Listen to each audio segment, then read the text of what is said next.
بسم اللہ الرحمن الرحیم۔ السلام علیکم ورحمۃ اللہ وبرکاتہ۔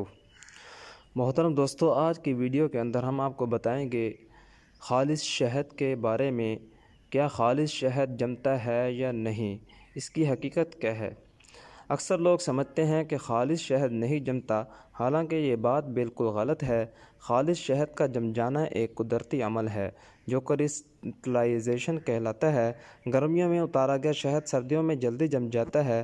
جمع ہوا شہد دیکھ کر کچھ لوگ کہتے ہیں کہ یہ چینی بن گیا ہے۔ اس کی وجہ یہ ہے کہ ان لوگوں نے جمع ہوا شہد دیکھا ہی پہلی دفعہ ہوتا ہے۔ اگر خالص شہد کا رنگ پیلا ہو تو جب یہ شہد جمتا ہے تو اس کا رنگ سفید ہو جاتا ہے اور گھی کی طرح دانے دار ذرات کی شکل اختیار کر لیتا ہے۔ جب شہد جم جائے تو پریشان نہ ہوں، کیونکہ شہد کا جم جانا قدرتی عمل ہے۔ البتہ اس قدرت عمل کی رفتار کم کرنے کے لیے شہد کو شیشے کے ایئر ٹائٹ جار میں نمی سے بچا کر روم ٹمپریچر میں رکھیں۔ ہماری اس بات کی تصدیق کے لیے Google per crystallisation of honey search کریں۔ شہد کو ہرگز فریج میں نہ رکھیں۔ جس کو ہماری بات پہ یقین نہ ہو وہ گرمیوں میں اپنے ہاتھوں سے یا اپنے سامنے شہد اتار کے جس بوتل میں شہد ڈالیں وہ بوتل ڈھکن کھول کر فریج کے برف والے خانے میں یا سردیوں میں کسی ٹھنڈی جگہ پر رکھ دیں تو وہ شہد جمے گا بھی اور بالکل وہی شکل بنے گی جس کو آپ نے پہلی دفعہ دیکھ کر کہا تھا کہ یہ چینی بن گیا ہے۔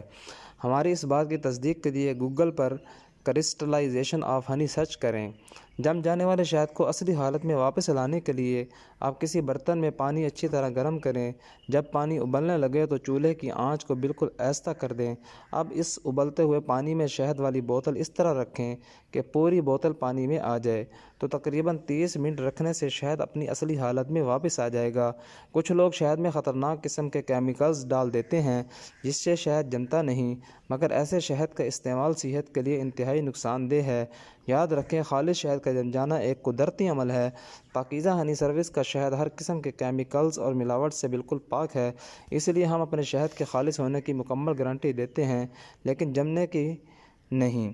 پاکستان کے بہت بڑے حکیم سیف اللہ سیکھو اپنی کتاب میں لکھتے ہیں، شہد کا جمنا ایک قدرتی عمل ہے۔ اصلی شہد جلدی یا بدیر ایک نہ ایک وقت میں ضرور جم جاتا ہے، سوائے اس حالت میں کہ اسے یا تو بہت گرم کیا جائے یا جمنے کی صلاحیت کو کسی اور زاویے سے کیمیکل وغیرہ سے تبدیل کر دیا جائے۔